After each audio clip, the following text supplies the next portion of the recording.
It's a competitive world out there in travel right now. It always has been, but especially right now. Realize that if there is a position that you are looking for, or you are interested in, there's a strong likelihood that a bunch of other people with your exact same specialty are interested in that too. Which means you've got to become really marketable. You have to beat your competition, which is in case your fellow traveler, to the job that you really want. So today, we're going to talk about traveler marketability. It's an important aspect of becoming a successful traveler, one that unfortunately is no other than any other position that you'd be interviewing for in the real world as opposed to the travel world. And we're going to talk about it a lot today on today's edition of Travel Evolved.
This is Travel Evolved. I'm Mark Holloway, your host. Welcome to today's episode. This is a good one today. And again, as you guys know from now, or by now, I definitely plan these episodes out. And this was one that I wanted to get out there pretty quickly and really early on in this series because this is an important one. I mean, again, I've been in this industry for almost 22 years now, and I have seen a ton of changes. One of them is a lot of people are figuring out travel's very lucrative, or it can be. So it's really interesting to me that oftentimes we don't talk an awful lot about how to become marketable for that job or for that specific, for your specialty. You are competing literally with everybody else every time you get submitted to a position. And nobody wants to talk about that. Matter of fact, I'll talk about here a little bit. A lot of recruiters are submitting you and two or three their other candidates that I know. You guys think you're the only one they're working with, but that's not true. Not even close. They don't care. They want to book the assignment. They want to book you, but they want to book whoever they can. That's just the simple facts and the reality. You guys know how I feel about recruiting this day and age. And that's a big part of it, is that you're just a number to them. So you're just a number to facility too, whether you guys like it or not. The fact is, you've got to somehow separate yourself from everybody else, which can be difficult if in fact you don't have a lot of experience. Maybe your licensure is limited, maybe you don't have a lot of certifications. So I want to jump into this today because I think it's a really, really important topic, and one that I've been told before. I've done things like this, can be really helpful for those of you that are just kind of starting out, or maybe you're not seeing that you're getting the positions that you really, really want. So we're going to kind of, talk about it a lot here today. I want to thank you guys for, again, subscribing. It's been a really great beginning to this series. A lot of people are subscribing to our YouTube channel, which is really cool. And sorry, it's really hot. I'm in Southern California and I've closed things up, but I've got, if you hear an airline or a helicopter go by, got to keep window open because these lights are hot, and it's just one of those things. So I apologize for my appearance and the fact that it's really hot here, but and probably noisy. But I gotta have at least one window cracked. So the fact is that people are starting to realize how lucrative travel is. If you guys haven't already, I mean, again, you guys have, but more and more of your fellow healthcare providers are jumping into the travel game. So it's and I kind of lost track. I was actually thanking you guys for subscribing to our YouTube channel and that sort of thing, and I'll get back to that here right now. It is it's pretty overwhelming and very humbling, like I've always said, that many folks are starting to pay attention to kind of things that we're saying on this series. It gives us a lot of drive, a lot of push. As you guys know, this is a side thing for me. I don't do any sponsorships. I'm not, there's nothing that, there's no kickback to me, so to speak, on doing this. I am doing this specifically to educate the travel community so that you guys stay in it longer so you enjoy it more, so that you aren't, learning the hard way in the school of hard knocks on how to become an evolved traveler. That's the whole point behind this. And if you'll notice, we don't talk about an agency, we don't talk about anything that we're doing. It's just, here's the information, take it, make it yours, take what you like, leave what you don't, verify it with your fellow travelers, see if we're right or wrong, start the discussion in some cases, some episodes, and let's have a good conversation, an honest conversation about the status and the I guess, where we are with travel healthcare right now. So, all right, back off my side tangent, I'm all over the place today. So at any rate, we are seeing and have seen for the last, I guess, year, certainly a surge in healthcare travelers. It's starting to come back down again. What I've noticed is that when when COVID was a big deal a year and a half ago, a bunch of people jumped in because they thought, whoa, this is going to be super lucrative. I can make a ton of money and get in, get out. And a lot of travelers did. And many of you experienced, I guess, some travelers coming in that may have had more experience, more, maybe not within travel, but they've been doing it longer. They may have more certifications. Some of the best people in healthcare said, well, heck, I want to go out and make some money. Why am I the only one that's not taking advantage of this? So it got really competitive for a while there. It also had such a high need that, there was some situations where it was an ala income free. Everybody was getting the job, right? So things are starting to kind of shift, I think, back to, I guess, a solid reality. It is a unique time in healthcare travel, but we need to start having these discussions and start talking about how it is that you guys can get the positions that you're looking for, have a great game plan, and again, make yourself as marketable as possible so that you guys can, again, have a great career and hopefully, more often than not, get the assignment of your choice. So there's my little kind of preamble for what we're going to do. The bottom line of this episode is you guys know how this thing works, right? A facility puts a position out there. We need, this particular traveler in healthcare, and here's what we're willing to pay for it. And so all of us agencies jump through hoops to get as many people as we can in front of that job. And that's just a fact. There is no recruiter out there that says, oh, I'm only going to put one person in front of this job. They may only have one for that job, but trust me, if they have an opportunity to get 2 or 3 people, especially someone who's even more qualified than you, they're going to do it. And they're not going to tell you that they've done it. You may have 2 or 3 years of experience with barely any certifications. They're going to promise you the moon and the stars. And they're going to go ahead and if the 10-year traveler with the same, with much more experience, with the same interest comes in, they're going to put them right in front of you and not bat an eye. That's just the fact. So again, this is the hidden stuff that no one wants to openly talk about, but it's the truth. And if a recruiter tells you they don't do that, my question is, why wouldn't they? They're in here to make money and they're here to make commission. So no, the tough reality of some of the things I might say in this episode is that nobody is going to help you get the job but you. Yeah, your recruiter, if you're the only thing that they have, they're going to do the best they can to market you for that position. They're going to talk you up a little bit when they submit you. They may help you with, what the facility is going to see, or a submission packet or a profile packet, whatever that agency calls it. But at the end of that, when that's done, there's not much else that they can do. So their job is to just get as many people in front of as many jobs as they can, period, all day, every day. So your goal is to be one of the very few people, it may be 1, maybe 2, maybe 3, I don't know what most hospitals do, but know that there is a limit to how many people that manager is going to call or is going to look at. So they're going to take the top, whatever, we're going to say 3 for today's example, and they're going to try to get hold of those 3 people, and they're going to call them once, and whoever they talk to, if it sounds good, they're going to offer them a position. If it doesn't sound good, they're going to use some story about, you've got to go through certain protocols. That's your first heads up that you didn't get the job.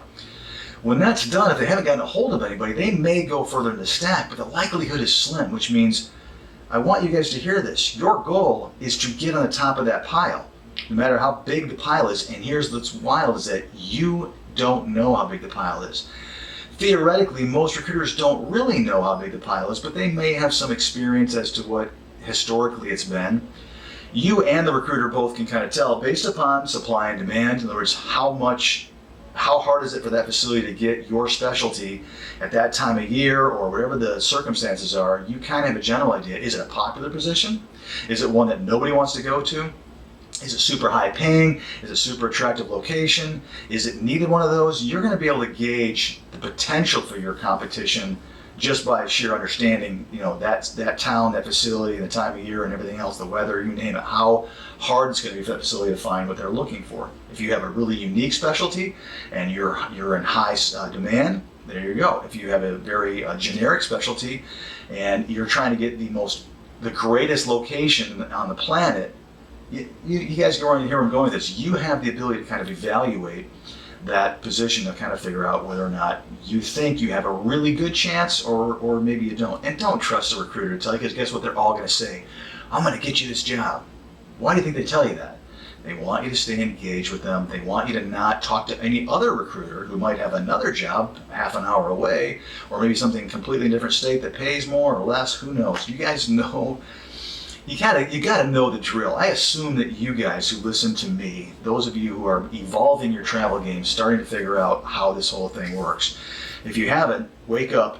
That's how the whole thing works, right?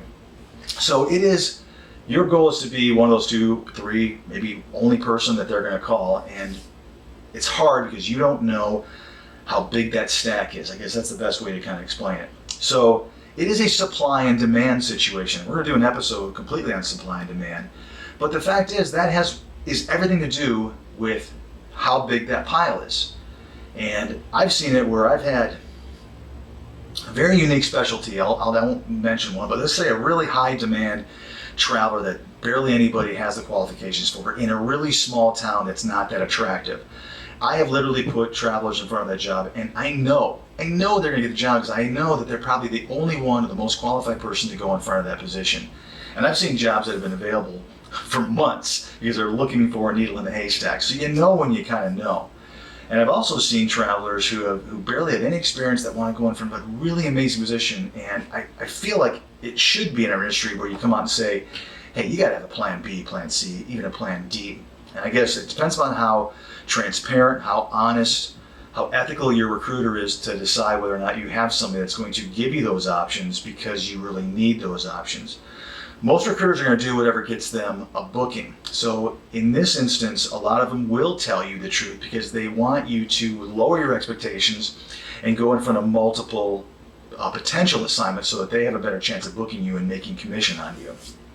Again, I'm just telling you guys the facts. That's the truth, and that's what's, again, nobody wants to talk about it, but it's the 800 pound gorilla in the room, as the saying goes. It's obvious, and no one talks about it because people just don't want you to think about that side of the industry. To me, it's a huge part of what we do, and it's so ironic and so ridiculous to me that nobody talks about it, and all you see online is how my recruiter's my best friend and this agency has my best interest in mind. Come on. I understand there are some good agencies out there that do in fact care about their travelers, or at least many parts of that machine. Sometimes it goes all the way to the top. That top dog, so to speak, does truly care. I've seen that. So I'm not beating up the whole industry, but as a whole, this industry is full, and every company is full of people that do and don't really care about you. And at the end of the day, I know this as human nature. Unfortunately, most people care about themselves more than they care about others. That sounds really tough for me to say out loud, but it's the truth. You look at Maslow's hierarchy of needs. You always take care of yourself before you take care of others. That's why when you're on an airplane, they always instruct you to put on your own mask before you assist others, because if you can't take care of yourself, how can you possibly take care of others? And that really resonates in our industry. So that's the fact. You have huge competition. You have a recruiter who is literally going to put as many people in front of as many jobs, including the job that they're putting you in front of. You've got the guy or gal sitting next to them in a cubicle who may be putting somebody in front of the same job your recruiter has put in front of. And they're going to talk about it at the water cooler. Darn it, I really wanted this person to get it, and you just put a better person in front. I've heard those conversations. They exist. They're real. And again, companies are like, I just want to get the booking. I want you to book both of them. So make sure you give that traveler some other additional options. So that's the gist. This episode is totally about how do you get on top of the pile. So here's the bottom line. The less marketability you have, in other words, we're talking about things like how many years of experience, your certifications, your license, if you have a specialty that, or whether you're allied or nursing, you name it, your willingness to go to more locations, that's a big part of it. If you aren't willing to go, that marketability is really small, and that's really common nowadays. We have a traveler that says, I want to travel, but I want to travel 50 miles away from my home. Well, your marketability is really limited. In my opinion, you're not even really a traveler. You're a local per diem person that wants to make traveler money. And unfortunately, hospitals have always become, and a growing number of them have become very wise to that. That's why there's radius rules. That's why they put some things in play to stop paying those high bills, which really includes benefits and housing, whereas per diem travel, if that's the right phrase, per diem healthcare doesn't include those two. So the hospital doesn't want to pay for your housing, they don't want to pay for your benefits, they just want to come work the shift and get out of Dodge, so to speak. So they feel like it gets you for a per diem rate, which is significantly less, maybe 15, maybe higher, maybe $20 an hour less if they don't have to pay a travel agency, and that's the facts. So lower experience, getting back to what I was saying, means you're going to fall further down in that pile. So let's talk about some of the things specifically. And I guess the main thing here is you want to start looking at yourself and your marketability. And while you're listening to this episode and are watching it, I really want you to think about and have an honest conversation with yourself about how marketable you really are. So let me go with things briefly and really quickly that I'm talking about. I mentioned it. You want to start thinking about how many years of travel experience do you have? The more you have, the more marketable you're going to be. Hospitals and managers like travel experience. So you have to have an honest conversation. If you have less than 2 years, it's going to be more difficult than someone that has more. If you've been traveling for 10 years, you know that's what managers like, because they know that you've been successful at hitting the ground running with a little bit of orientation at a unique facility, and you can do that, which means you have proven a proven track record that you're able to do that. The amount of experience you actually have in your field or your specialty is also going to have a lot of bearing on it as well. You may have traveled your entire career. You may have done a couple of years and been traveling for 2 years, but someone that's been maybe in healthcare for 15 years and traveled for 8, they may have more. And it's going to be up to a manager whether or not someone that has 8 years of experience with no travel is going to, I guess, supersede your couple of years of travel with less experience. I think every manager is going to be different, but some will still look at total amount of experience in the unit and value that higher than travel experience. I think it's probably individually unique to every manager out there. Obviously, your certifications in your field, the more certified you are, the more opportunities you have, but also, a manager, if they're doing their job looking at your profile, they're going to look at what you've brought to the table. Have you gone out and gotten extra, American Heart Association certifications if you need those in your field? Have you gone and taken courses? Have you worked on your individual certs and taken that extra step to really become super, renowned at what you do and in your field? That means a lot. And it is actually a really great way for some travelers to, offset their lack of experience. So that's another thing they're going to look at. It's going to be that certifications. For those of you that do have to get licensed, that don't have a national certification, if you're in a specialty like nursing or an RN or an LPN, you have to get the license in every state. That is going to affect your marketability. I'm old enough and been in this industry long enough to know and remember, I should say, that when I first got in this, for the first probably 12 years now, maybe 10 years of being in here, you didn't have to have a license in a state to get submitted to it, because if it was a state that was a relatively fast licensure, even if it took 2 weeks, 3 weeks, 4 weeks, you could go and get the job. Well, what happened over time was that there would be a glitch. Maybe you didn't fill out your application right. Maybe there was a certain verification from your current or one of the licenses that you had that wasn't was taking too much time. What was happening is that over time and over years, managers would get burned because they would hire you, stop the interviewing process, stop the hiring process, put all their eggs in your basket, and lo and behold, over time, many, they surely looked at this. More and more travelers weren't able to get to the assignment. And a lot of it had to do with their inability to be able to secure a license. Literally, you guys know, sometimes you can not fill out a box or a check mark, and it makes your application null and void. So having a license that's active in the state in which you're working, or wanting to apply for those of you that have to have a license, is a huge marketability question. So understand that you may have all the experience in the world, and maybe it's even a walkthrough state or a very fast licensure state, but somebody else with less experience that has that license might be higher on that pile in that pecking order than you are. We just don't know, but it's a marketability thing, obviously. You're also your self-evaluation, or maybe you've done some evaluations nowadays. A lot of companies, you have companies that have a self-evaluation of their skills. A lot of companies have it where you actually, take a test, so to speak, so you can, if you're really good, you can score well. Those things that kind of are those evaluations of your skill set are a really big, qualifier of whether or not you're going to get to the top of that pile. So those are the things we're going to talk about in a little bit more detail here. References is another thing that I also want to mention. We're going to talk a lot about references as we continue on today's episode, and that is going to be that, in my opinion, is one of the most important aspects of making you marketable. It's one of the few areas that you actually have some control over, and it doesn't really matter about everything else. So it's a really great way, much like certifications are, to elevate your marketability. So those are the quick snapshot of all the things that we're going to talk about. So let's jump right in. Since we haven't already, let's go into a little bit more detail. First and foremost, let's talk a little bit about where you want to go. It's not one of the things I mentioned, but in my opinion, one of the most marketable things you can do is be open. Again, that's what I've seen recently. A lot of travelers have stopped their own marketability in its tracks by saying, I only want to go right here. Understand that most companies are geared, most of us national companies are geared at placing national travelers. And it is heartbreaking for a recruiter when someone is all excited, they're great, they look wonderful on paper, and they say, I only want to go right here around my city. You're now limited to waiting for an opportunity in that specialty that person has and hope that there's no competition for it. And oftentimes what I've noticed is that bigger cities is where a lot of non-traveler travelers are, and that means that there's a lot of competition. It's not like some rural little town, so it is difficult.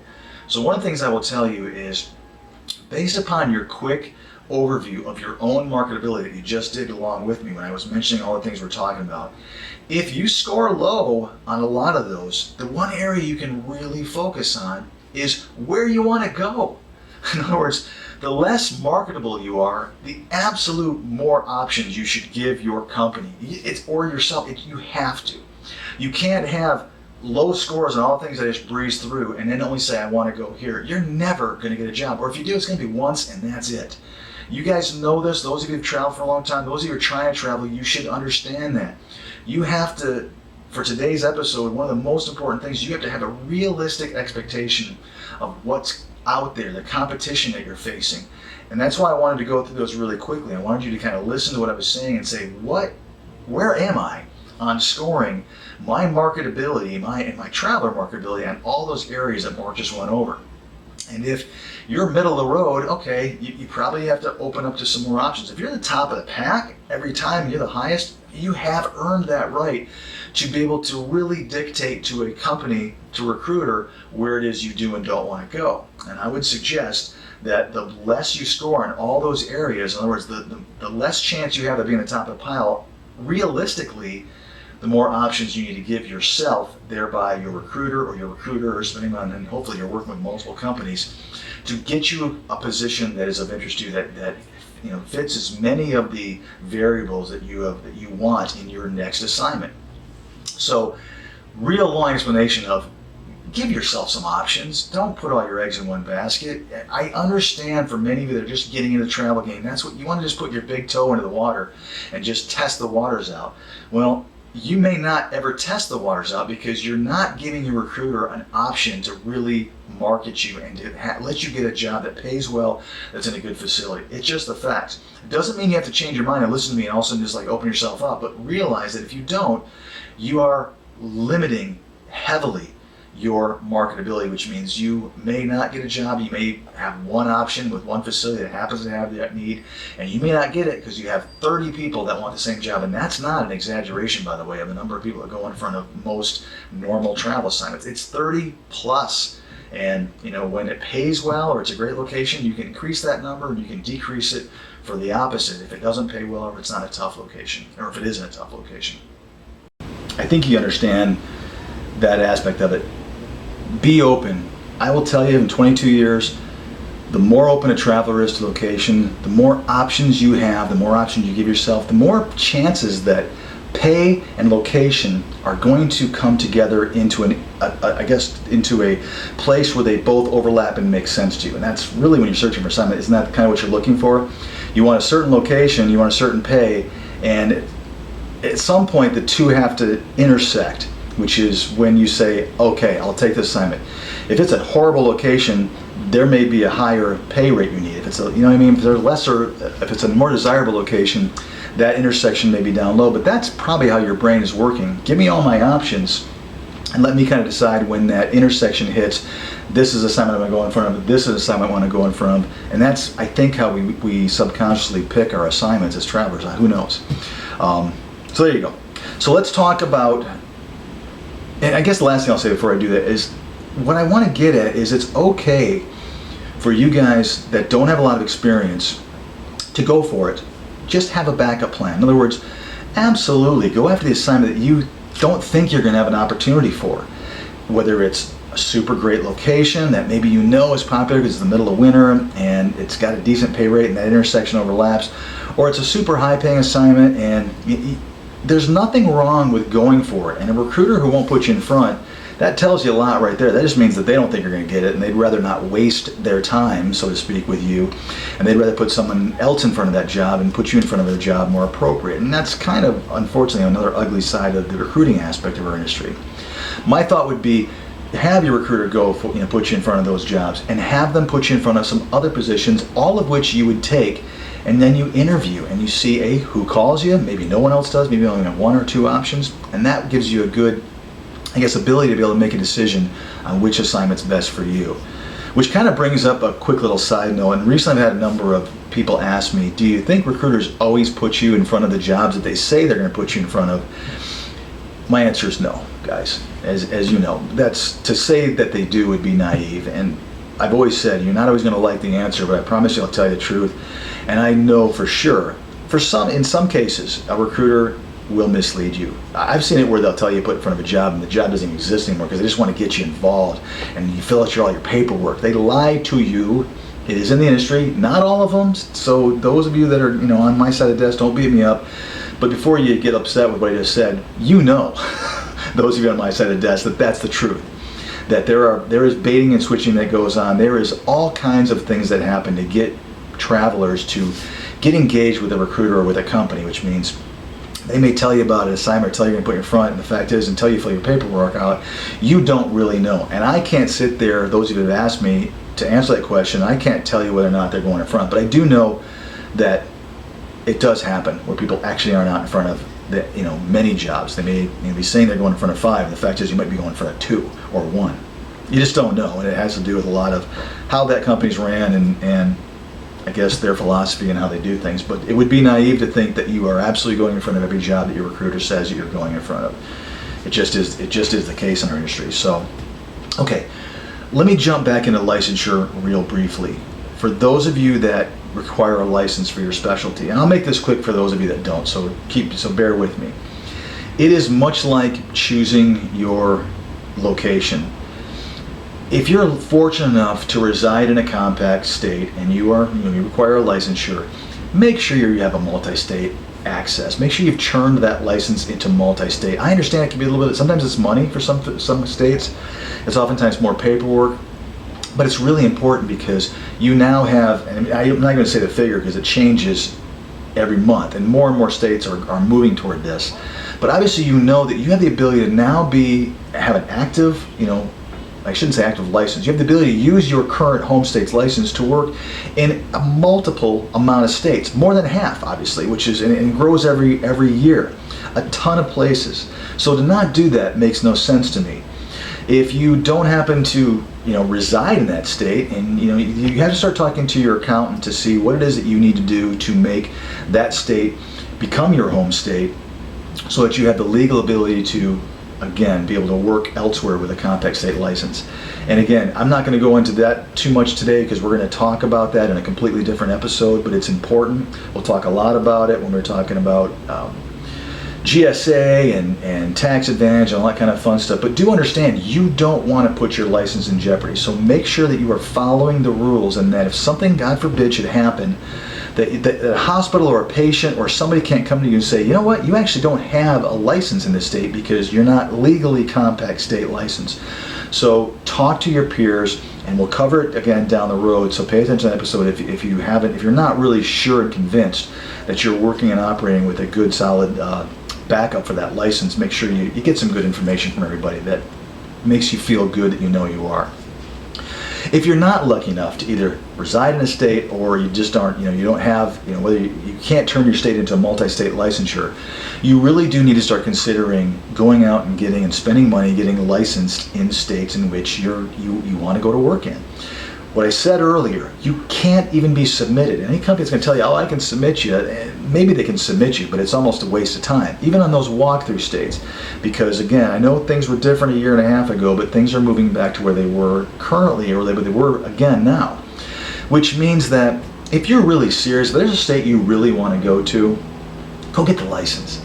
First of all, find out how many companies have assignments there. There are some states where are just very, lowly populate. Wow, I can't even talk today.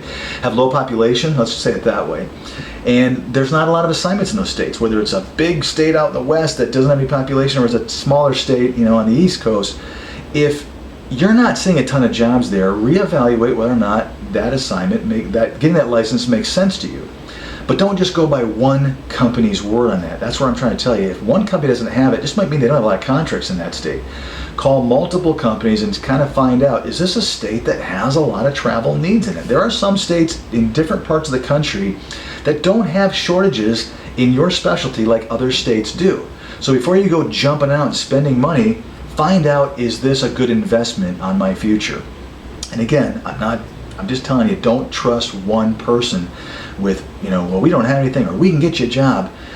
Maybe that's the only place that they have license. They have contracts in it. Other agencies don't have very many things there. So you have to kind of look at, where do I want to go, and what states have a consistent year-round need. Those are the states in which you want to go out and get licensed for.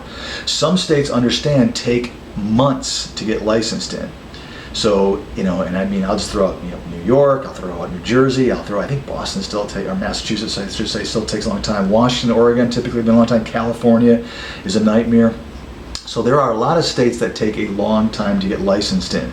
So find out, again, talk to your peers, go onto, social media, find out the last person that was in your specialty through all these different groups that you can look at and say, who got a license in this state, and can you tell me how long it took, and things I need to be aware of when I'm filling out my licensure process. Because if you know you want to go one of those states that I mentioned, there's a bunch of other ones too, then you want to start working on that licensure early, so that you have that in your pocket, so that you can start to get submitted the minute that license becomes active. And then lastly, I'll tell you, keep them active. Unless it's a state that you no longer want to go to work in. If you've kind of done that, and as I say, been there, done that, you don't want to do anymore, let it lapse. But if it is a state that you want to return to, stay up on it. I think most states, and you guys can correct me if I'm wrong, it is easier for sure and less expensive to keep the license sometimes it is to go back and reapply all over again if you want to go back there. So only you know how frequently you want to go. If you're not going to go for 3 or 4 years, fine, let it lapse. That makes sense. But if it's something you think you want to have the option of going to every year, every time there's a new assignment up, you name it, keep that license active. Okay, enough said. All right, let's talk a little bit more about certifications. I said that earlier, and I kind of went off a little bit on it. But what I'm getting at here is, I understand that there are certain certifications that each specialty has that are required, right? You have to have those and stay up on those. And I can't tell you how many times I've had someone tell me, I don't have CPR. And I'm like, what? Don't do that to yourself. Make sure you're marketable, because if you tell a recruiter that, they're instantly going to go, well, I'm not going to spend my time with this person. You guys have to take the initiative to make sure that you have the ability to go to work. That's one thing I'm going to kind of scold those of you, and there's hopefully not that many, but if you are out there listening to me and you don't have the ability to actually have the bare minimum certifications you need to be a traveler, get it, and then start looking at being a traveler, because you can't do it without. So have that. Where I'm going with this is, I also think it's important that you guys start looking at adding to your certifications. Even if it's, we're talking about resuscitation, that sort of thing. More and more hospitals are requiring advanced type certifications, whether it be for pediatrics, whether it just be advanced, you name it. It's not a bad idea to have these. I understand that, and I heard a lot of nightmares, when people were locked down, that you couldn't do this sort of thing in person, that it was really difficult. Some of you really incredibly smart and very, very good travelers were having trouble passing, these courses because they were really difficult. It wasn't just one or two. I had dozens of people tell me, "Oh my gosh, this is the most insane thing." So now that hopefully that's easing up a little bit, go out and get those certifications because you may find one that requires it you didn't know about, but also it again puts you higher up that stack. If you don't even need it, but you have ACLS, doesn't that look better? Wouldn't that kind of make it like, oh, this person's got that? I'm telling you guys. Not for every manager, but for some managers, they're going to see that and go, oh, this person has taken an extra step to elevate their marketability, and it's a feather in your cap. Just like it is if you go on and you take courses and you get certifications that are, whether they're required or not, if you go above and beyond and you become a super certified traveler, you guys know, again, I can't sit there and every specialty has its own little unique thing, and every allied profession has its own thing. Those are what I'm talking about, where you've taken the time to say, I don't need this, but I've only got 5 years of experience, so I'm going to go get it because it might take me from not being on the top of the list to being one of the people that are getting a phone call. I'm telling you guys, it's little things like this that you have to help yourself because your recruiter, for the most part, especially the bigger the company is, they're going to be slamming you in front of jobs. That's really what they do. They're not going to take the time to hold your hand, to tell you some of these marketing pieces. Maybe if you've got a smaller company and someone that's maybe a recruiter's brand new, they might help you with, these sorts of discussions.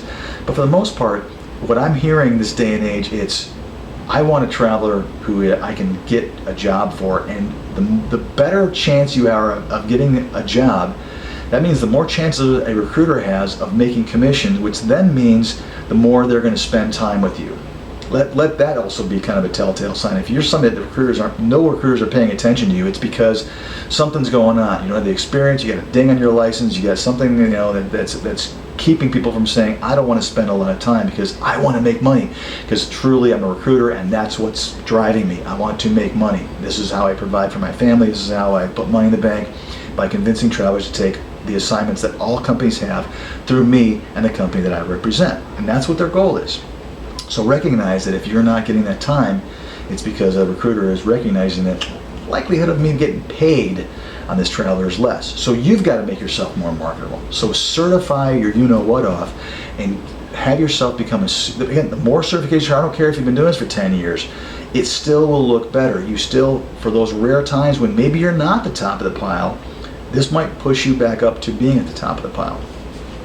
All right, brings us along to resume, because I think this is a really kind of important aspect. This is one of those areas where you guys do have a lot of control over your own marketability. You can't really dictate how many years of experience you have. You can't really, you can dictate your licensure to a point. You can certainly do your best to try to get highly certified. But when it comes to your resume, I cannot tell you, and again, I will be doing an episode completely on resume building, but not today. It is amazing to me how many really good travelers in healthcare have really bad resumes. You guys have no idea, and I see resumes all day long, whether it's from travelers or internally, and it's amazing how fast your eye goes, nope, nope, nope, nope, nope. When you've got, bullet points of, I just did this assignment, ballparky dates, no real detailed description, how is a manager going to be able to evaluate whether or not you're the person that's going to go to the top of the pile? And I have seen some incredibly gifted, super experienced travelers with some of the worst resumes on the planet out there. Take a few minutes of your career and tweak your resume. If you don't have time or you're not good at it, hire somebody. Have somebody help you that can make you have a resume that is like, wow. That's what you want. You want that wow factor where a manager goes, oh, let me go deeper into this profile because this person is exactly what I'm looking for. You guys get it? It is a really big part of your marketability, and it's one that you have a lot of control over. Just the overall appearance of it is amazing. Again, I'm not going to get into a full episode on resume building, but have it in most recent experience. Make sure your contact information, make sure it looks right. All this stuff is perfect, that people can get a hold of you. Make sure that your cell phones change, your emails change. Don't have it be 3 assignments down the road where your resume is. Get it updated. and have some details as to the type of patients you had, the facility, the actual specific date, so they can see that you've been going from assignment to assignment. Maybe you took some time off, but this person knows what they're doing, right? If you don't have that experience level, do your best to, put legitimate information in that's going to try to see if if you can move up to the top of that pile. Whether it's really getting some details on the different types of patients you've seen, whatever it is you guys have that is a potential bonus for a manager hiring you, put it on the resume. Get rid of the mission statement that you want to go on board full time or whatever I see half the time. That doesn't even make sense. No one wants to see a mission statement. You want to travel, so they don't even need it. Just start with your experience and your contact information before that, and move down and start dazzling them with what you can. It's a really important aspect that just amazes me in this industry that you guys have control over, and some of you just take so little time to help yourself get that phone call. And this is just me, a friendly reminder, hopefully friendly, saying work on it, get it updated. It's an important aspect. It's one of the most important things. And if you're coming to the end of your assignment or halfway through, start updating your resume now so that your next recruiter or your current recruiter has the ability to submit you, and they're not going to turn on and say, well, what has he or she been doing for the last 3 months? It's right there, and they can see what you've been doing. Pay attention to your resume. Look at it, critique it, have somebody else look at it, and be honest about whether or not you would call you based upon that resume. Spend some time. By the way, there's a whole bunch of really good examples. You can jump on the internet and do a search and find a whole bunch of examples of strong resumes in your field, and you can cheat and look at some of those and say, okay, I'm going to kind of mirror this because I like the way that one looks. Finally, skills checklist. Not finally, but another one is skills checklist. Most companies, like I mentioned earlier, have the ability for you to self-evaluate or for you to take an exam that will allow them to present to a manager, here is my candidate, and here is the quality or level of their skill set in their specialty. This is an important aspect of it. If you're self-evaluating and you're using one of those from a company, don't shortchange yourself. Don't think, oh, I don't want to brag, I don't want to seem like I know what I'm doing. You might not get the job. There are certain age categories that some of you are hesitant to say that you are proficient at because you're worried that that's the only job you're going to get. But I have seen we're not having that because maybe this hospital doesn't have dedicated adults. You're not going to get the job, and somebody else will that may have put down that they have experience in that, even though you don't really want that. You can handle that during the interview, but to say you don't have any experience in it, that's the kind of example I'm talking about. Be very careful how you fill out your skills checklist if you have the ability to self-evaluate, and give yourself the kudos that you've earned. One of the wonderful things I love about healthcare travelers is that the nice thing is, unlike the resumes I see for internal people, you guys don't tend to exaggerate on your skills checklist. If you can't do it, you are wonderfully smart that you don't put down that you can, because there's lives at stake. I understand that. And it's really unique in your industry that, yeah, your resume can say some things, but really what it comes down to is that manager might be looking at that skill set that you have filled out to decide whether or not he or she is going to hire you. And like I said, the good news is it's honest. My only caveat is make sure it's not so honest that you're actually shortchanging yourself. If you are proficient at something, say you're proficient. For those of you who are doing the ones that with the companies where you're actually taking a test and doing an exam that way, be prepared for it. Make sure that you have the ability to be uninterrupted, that you've got the things that you need, whether it's a calculator or your phone, to be able to take this exam properly so that you score well. I mean, obviously I know that goes without saying, but it's amazing how sometimes people just don't prepare and then they don't score that well, and then like, oh gosh, a recruiter might get turned off if you keep having to retake an exam for your proficiency and you're not doing very well. You guys know that recruiter has less and less confidence that you're going to be able to get the job. So you're also sending a message to that agency that I'm not taking this seriously, and or maybe I'm not that good at my job. Even though you may be good at it, you're just not spending the time to be prepared for this exam. So pay attention to that stuff. Pay attention to your skills checklist. Okay, references. Again, this is another area where I will tell you that I believe travelers have a really wonderful opportunity here to make themselves more marketable. Your references, a lot of times you're just trying to get in front of the job and you haven't prepared with that agency and you're just throwing some names and numbers at somebody and you don't even know what that person is going to say about you. And I cannot tell you how oftentimes I have gotten mediocre or less than mediocre responses, or my recruiters have, from a reference. And I'm like, you got to tell that traveler, because they keep telling people to call this manager or this guy or gal, and they're not being very good to them on a reference level, you want your references to ooze how wonderful and how proficient, how great you are. Everybody knows that most people are not going to put a reference down that's going to give you a bad reference. It happens. But from a marketing standpoint and from a managerial standpoint, if I'm a manager looking at hiring you, I'm going to assume that your references are strong. But I am going to look at them.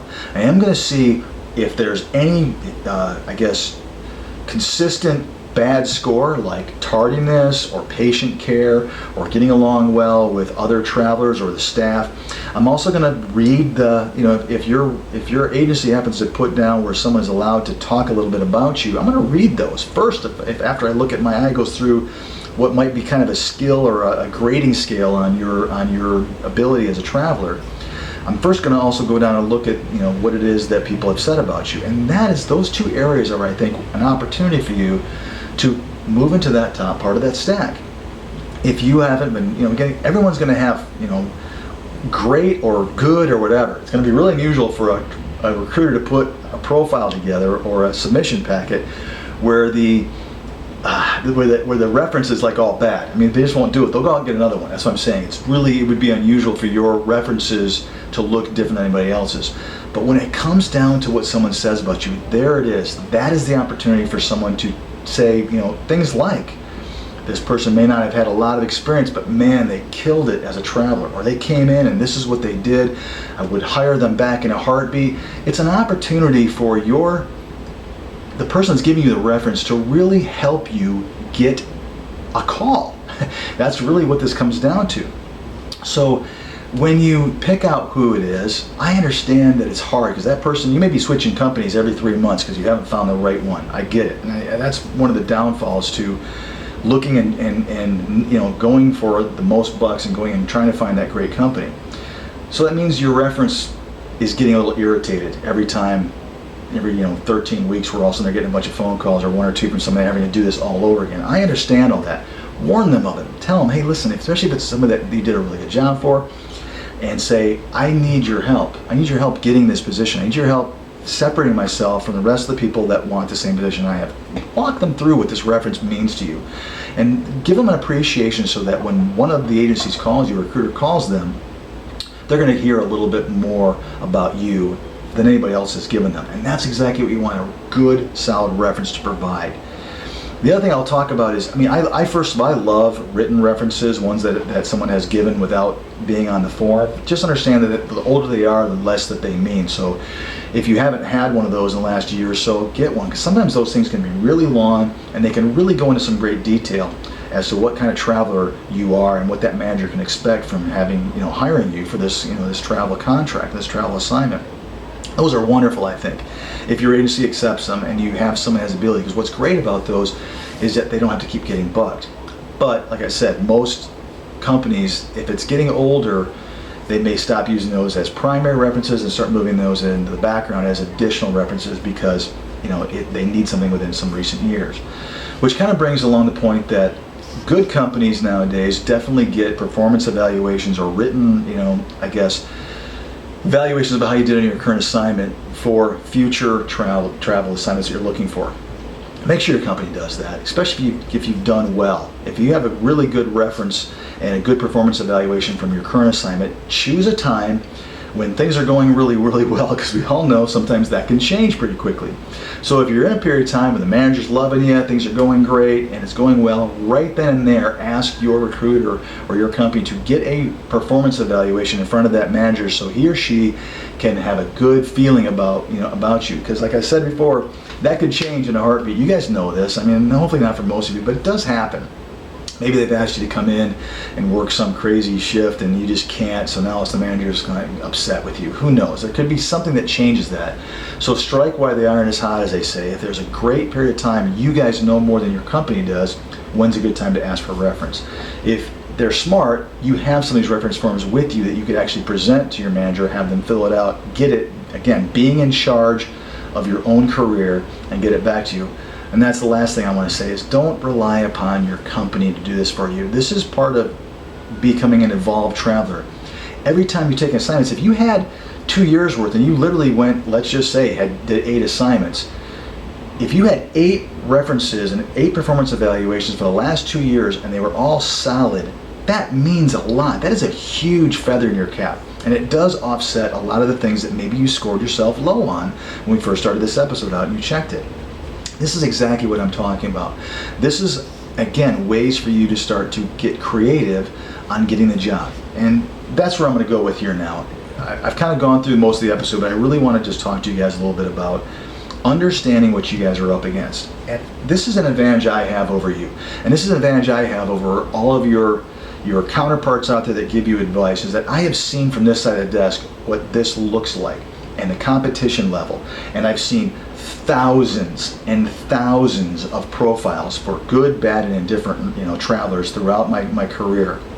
And I will tell you that what you look like on paper is important. Your willingness and ability to be open to different assignments and different locations, all that comes into play to decide whether you're going to have a lucrative and successful career as a traveler. And success is defined by you and nobody else. So whether it's assignments that you love, places you want to go to, income that you're looking for, a combination of all of the above, you're the one that knows this. So you're the one that has to take into consideration your likelihood of striking it to your desired level of where I want to go based upon your own marketability. And if it's not there, elevate your marketability. This is my plea to those of you that don't just kind of do it. Don't just kind of be a traveler. Again, if you're struggling, sometimes we want to just, it's the company's fault, it's my recruiter's fault, I don't have this, or I didn't get that, this hospital stinks. Sometimes you got to look yourself in the mirror and say, what can I do to further advance my career? I've done a bunch of little snippets and promos that basically is honestly telling you that nobody is going to care about your career like you do. I don't care what a recruiter tells you, I don't care what you see on social media. No one is going to care about whether or not you are happy like you. And let's be honest, no one's really going to care about it but you, but certainly not to your level. So start to think about that. Stop putting your trust and your entire career in the hands of somebody else, hoping that you're going to become marketable. Take control over it. Give them your marketability and say, now go do something with it, and choose the companies that do what you've given and deliver for you. That's all there is to it. If you haven't given them the ability to, you can't blame that company. You can't blame that recruiter. So your job is to make yourself as marketable as possible, and then figure out which companies take that marketability and run with it and get you the jobs you're looking for. And that's how your career should go. And you should constantly be updating the things I just went over, whether it's your licensure, your resume, redoing your skills checklist, working on your references, considering more options of places that you want to go based upon location and pay rate. All of this becomes your travel career, and you become a stronger and stronger traveler. This episode is incredibly important for you to really ingest and think about. And I really hope you guys share this with some other people that may be struggling. I understand that you don't really want to because there's competition. So you may not want to share this with everybody, but do for those that really need your help. Understand that this is an important aspect of your travel career, and I just don't want you to brush over it. That's why I did the episode early on, because I want to get these main nuts and bolts kind of stuff out of the way so we can start talking about some higher level stuff and tweaking some things. But this is travel 101, so to speak, as far as I'm concerned. This is fundamental stuff that you guys should know about. If you do know about it, which you probably did, you should be rethinking it and revisiting it. And that's why I did this episode for those of you that are already evolving your travel game. Go back and start looking at all the things that I just talked about and seeing where you need to tweak and fine tune, because you're in charge of whether or not you get the call more than the recruiter is. So take that onus on yourself and elevate your traveler marketability. Guys, as always, I appreciate you giving me the time to listen to this episode, to watch this episode. Please share our information with your fellow travelers. It means a lot to us. It's why our group keeps evolving and growing, which is why we get more and more excited. And the bigger our group is, the more people are watching, listening to us, the more we're going to be paying attention to making sure we're delivering content that's important to you guys and is valuable to you. And we will catch you next time on Travel Evolved.